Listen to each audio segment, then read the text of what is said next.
Ladies and gentlemen, don't you think we need to stand up, stretch our legs, and give the man a warm, warm reception? Give it.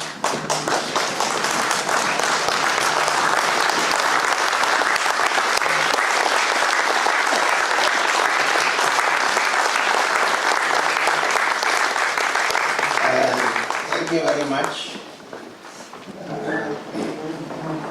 I was saying to the MC, I don't know what to say. It says I should say something.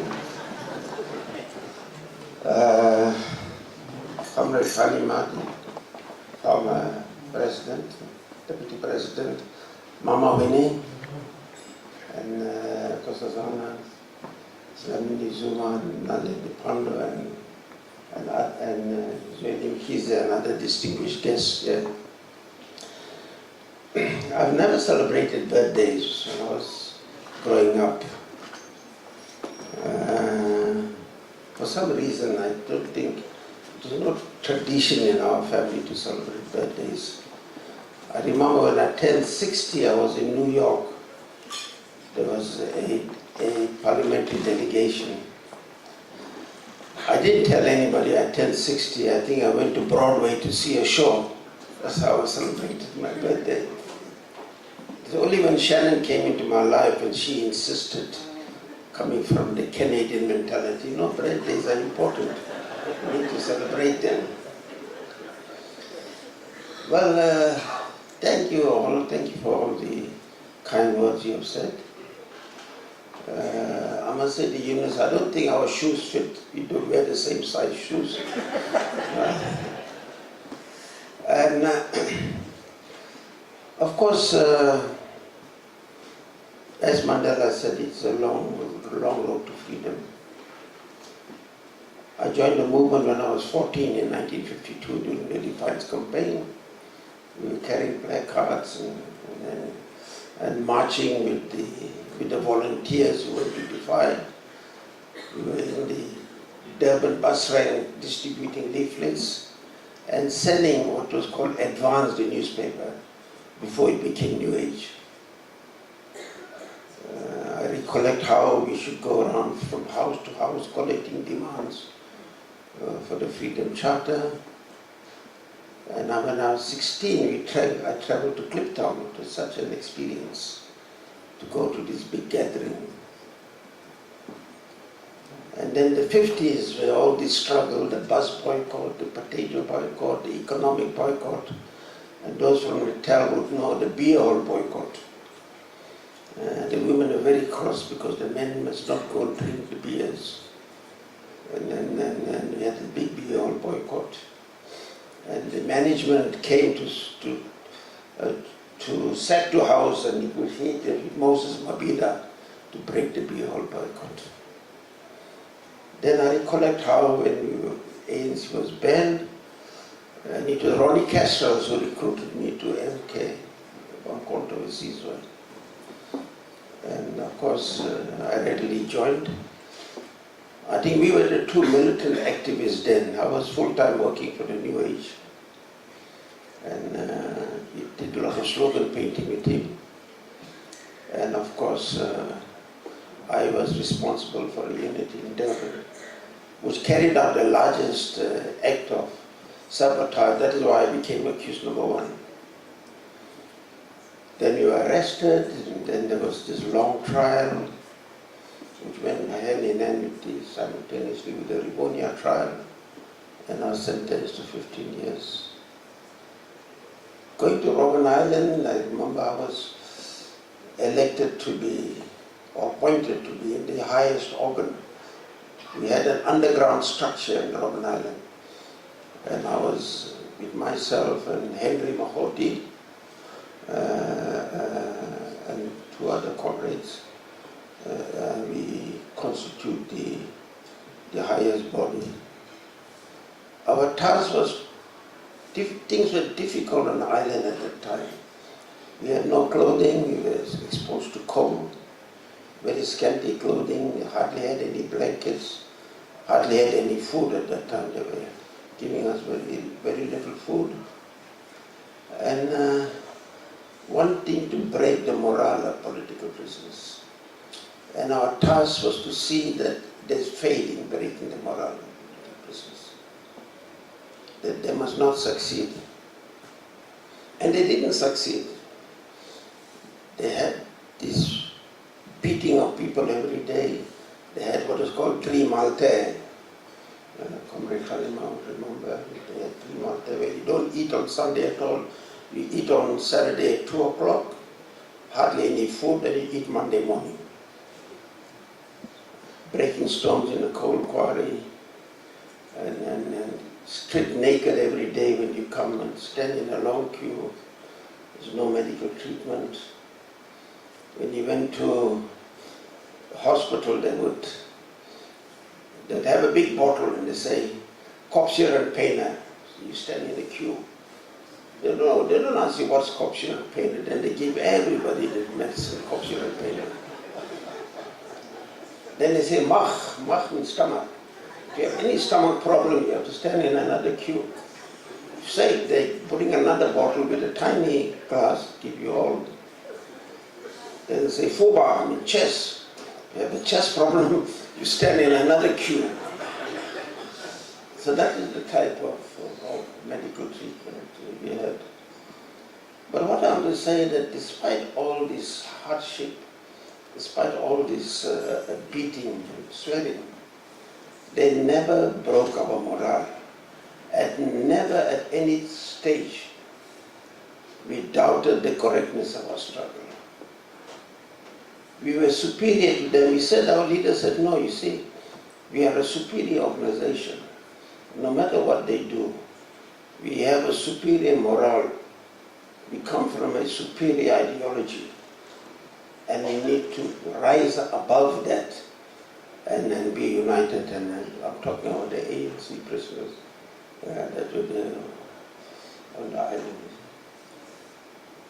Of course, we had a task of giving people political education, which was a daily, every day in the quarry, at lunchtime, we had little groups of political education. And as Sadi Singh said, we had a political committee established dealing with political education. Secondly, we had to have academic education. People didn't have schooling. You know the story of the president, he hadn't been to formal school. He wouldn't accept it, but when I first went with him to the island, Shadrach Makhumulo, which would interpret for me when I spoke to Zuma. But when he left the island, he was reading Tolstoy. He was not just the exception, there were many. And then we said that we should behave in a disciplined manner. That's the third thing, to instill discipline. We rejected all forms of antisocial behavior, like smuggling of food, what the criminals do. Only thing we smuggled, which Sunny will tell us, was newspaper, because he was in charge of all the newspapers. We smuggled newspapers because we had no papers, we had no news at all. When the Soweto uprising took place, only a month later, we had something happening in Johannesburg. We did not actually know. So when I was being sentenced the second time, the judge tells me, you see, I must give you a sentence now, but when you come out of prison, you'll be an old man. Because that 15 years didn't do you any good at all. See? And of course, many of us, even the 1976 generation came, they were called Khlipgoyers because they were, and some of them were just arrested because they were throwing stones. But when they left, they became leaders, they became important cadres of the organization. Amos Mosondo, who was the mayor of Johannesburg, when he came into my cell and we did a lot of political work. Stone Susanna as well. Those are some of the people that emerged. So Ireland became a revolutionary school. It came to school, we were able to train cadres, and we went out. Of course, after my release, I went to Maputo. I met Pumla there. She was one of our person that I remember. You were among the first people I met in Maputo. And then you had a little thing going there called internal house. And then from there went to Mozambique and then to Angola, the training camps. Bitten by mosquitoes every day, we slept in tents, we washed in the rivers, and attacked by a UNITA. One time we buried, well I wasn't there, we buried 25, 26 people killed by UNITA. We had to right into the jungles. Very little food there, but we survived. And there too our morale was. I came back and I was deployed in the frontline states as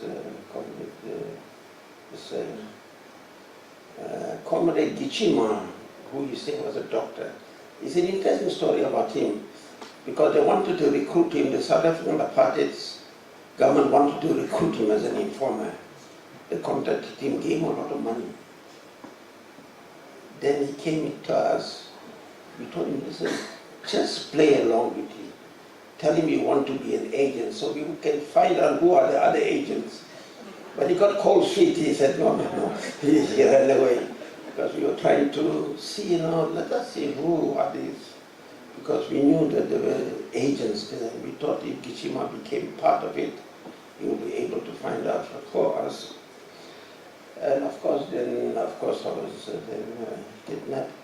Shadrach Mapumulu was a very close friend of mine from the Robben Island days. He was a co-accused in my trial. And when he was killed, that day I remember I went to the post box. We didn't have cell phone those days. And I rang Comrade Zuma. And I just broke down and cried. I couldn't speak. Because he was such a dear comrade of mine from the island days. So, comrade, it was a long walk to freedom. But people ask me, aren't you bitter?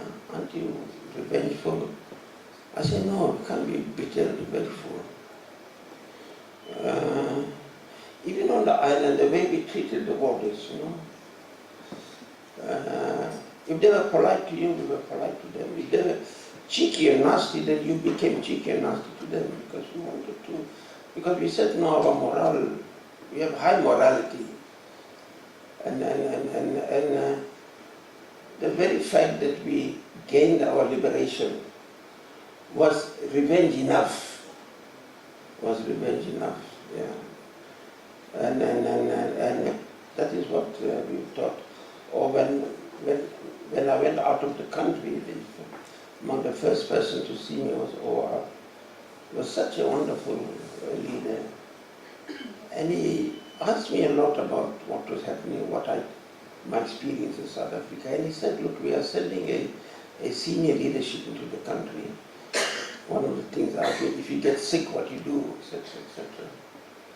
And then, of course, then we had this Operation Bola. Well, comrade, I think that as Comrade Kiza said, it was painful. When you send people, I remember I've sent people into the country and you get news that they've been ambushed and killed. People that you know, you've been with, you've been working with. It was a painful experience. That people that you know, your friends, people, and they just get killed. And there was this infiltration that is going on. And Pumla also went into the country and she was also arrested by September.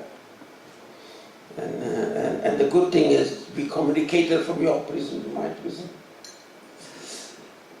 But of course things changed. The next time I went to prison, things were not so bad and things were relaxed. And we were not breaking stones. We even had a TV. And we watched the first Gulf War on TV. We put on the TV that But things were changing. One warder told me in 1990, he says, 1997, we warders have a problem. Now you prisoners have a problem how to relate to the warders. But we now have a problem how to relate to you. Because they were taking us to see Madiba at Victor Foster, and Madiba would then tell us, I think Ashley Ford also went to see Madiba and he would tell us, what he was doing, his communication he's having.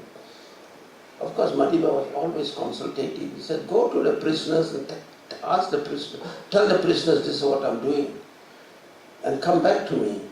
We will go and we tell the prisoners this is what Madiba was doing. And then we go back to Victor Foster.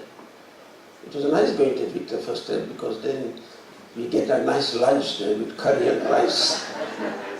Because the officials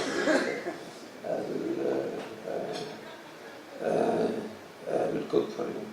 As Sunny would say, even when he came from Africa, he also never ignored the youth who he spoke to us, of course.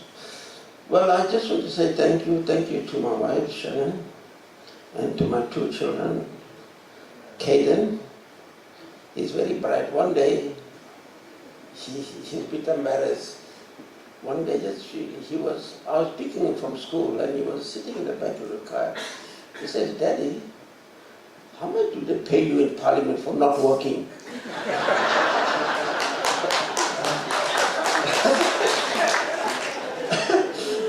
I said, what do you mean, what is he not working? You work in Parliament? No, I see you just go and sit there, you're not working. How much do they pay you for not working in Parliament?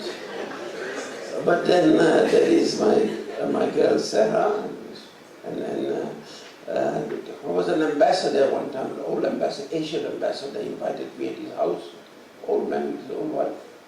And he asked me, what keeps you so young and fit? And I said, there are 2 things.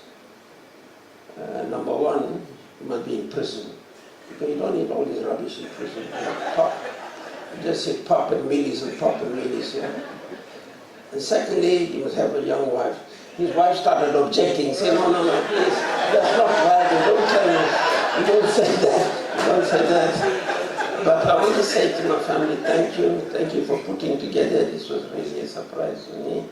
And thank you all for coming and wishing me a happy birthday. And I hope I'll see. Only thing I'm disappointed here with all the speeches. Nobody said life begins at 80.